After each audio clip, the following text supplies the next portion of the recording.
Բարև ձեզ, ազգային ժողովի մեծարգո նախագահ, հարգարժան գործընկերներ, ձեր ուշադրությանն եմ ներկայացնում քաղաքացիական պայմանագիր խմբակցության կողմից հեղինակած հանրային ծառայությունների կարգավորող մարմնի մասին օրենքում լրացում կատարելու մասին եւ էներգետիկայի մասին Հայաստանյան օրենքում լրացում փոփոխություններ կատարելու մասին օրենքների նախագծերի փաթեթը։ Հայաստանի Հանրապետությունում էներգետիկայի բնագառում գործունեության կարգավորումն իրականացնում է հանրային ծառայությունների կարգավորող հանձնաժողովի կողմից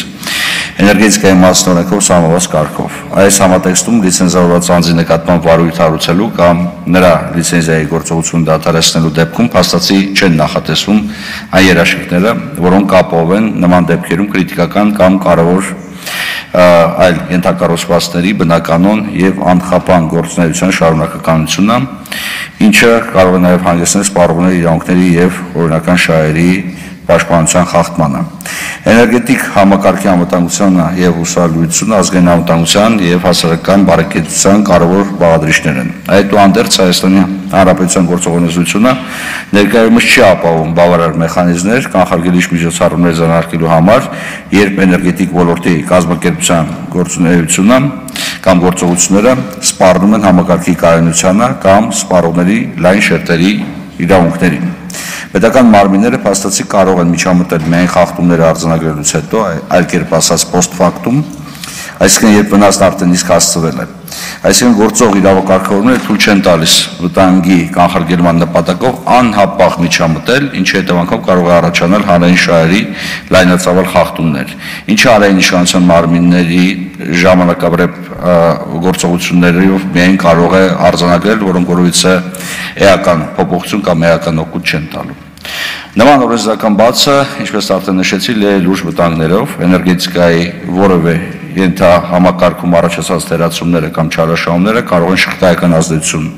ունենալ եւ վնասել ամբողջ համակարգի կայունությանը։ Կանխարգելիչ միջոցառման իրավական հնարավորության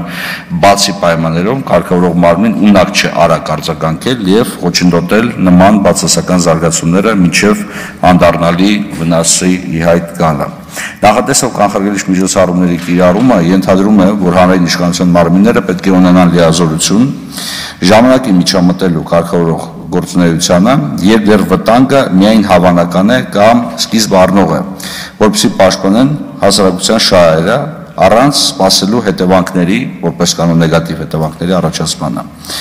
Հանրային հատուկ կարևորության ոլորտում ավելի արդյունավետ է կանխարգելել համակարգի կոլապսը, քան հետագայում վերացնել դրա հետևանքները։ Էներգետիկ անվտանգության տեսանկյունից սա նշանակում է երաշխավորել, որ էլեկտրոէներգիայի մատակարարումը չխոչընդոտվի եւ սպառողները պաշտպանված լինեն նույնիսկ այն դեպքերում, երբ լիցենզավորված կազմակերպություններից որևիցե մեկում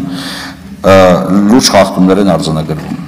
Ոստի պետությունը պետք է ունենա արագ արձագանքման կառուցակարգեր, որպեսզի վտանգի բարձր հավանականության դեպքում գործադրվեն անհրաժեշտ գործընթացներ կանխարգելիչ միջոցներ կիրառելու համար։ Կանխարգելիչ միջոցառումները ուղղված են շտկելու իրավիճակը, վերացնելու հավանական խախտումները եւ դրանց առաջացման ռիսկերը եւ ապահովելու անխափան ծառայությունների մատուցումը սպառողներին։ Կանխարգելիչ միջոցառումների իրավական գործիքակազմի կիրառումը տարածված պրակտիկա է տարբեր երկրներում հանրային ծառայությունների անընդհատությունը երաշխավորելու եւ ռազմավարական նշանակության կազմակերպությունների ձախողումները կառավարելի դարձնելու համար։ Այսպիսով օրենսդրական փոփոխություններն անհրաժեշտ են, որպեսզի Հայաստանի Հանրապետության էներգետիկայի ոլորտում հանրային իշխանության մարմինները ստանան արդյունավետ կանխարգելիչ լծակներ էական հանրային շահերը պաշտպանելու համար։ Ուստի անհրաժեշտ են օրենսդրական փոփոխությունները, որոնք միտված են ապահովելու, որ պետությունը ունենա կանխարգելիչ միջամտություն եւ ունենա անհրաժեշտ իրավական եւ համաչափ գործիքներ նման միջամտությունը իրականացնելու համար։ Ելնելով վերնշվածից առաջարկվող փոփոխություններով նախատեսվում է սահմանել ոլորտի լիցենզավորված անձանց գործունեության առանձնահատուկ ռիսկայնության դեպքում կառավարության լիազոր մարմնի կողմից հաղորդում տալու հնարավորություն եւ սահմանում են դրա իրավական հետևանքները։ Սահմանում են նաեւ ոլորտի լիցենզավորված անձանց նկատմամբ վարույթ հարուցելիս նրանց նկատմամբ կանխարգելիչ միջոցառումներ իրականացնելու հնարավորությունը, սահմանում են կանխարգելիչ միջոցառումների կիրառման առանձնահատկությունները, միջոցառումների կիրառման կարգն ու այլ հանգամանքները։ Այսքան արգելի գործընկերներ, եթե ունեք հարցեր, սիրով կպատասխանեմ։ Տեսնենք, ունեն հարցեր։ Գրանցում։ Կունենան, պարոն Վարդանյան։ Ենթադրում եմ, բայց ամեն դեպքում։ Տեսեք ունեն։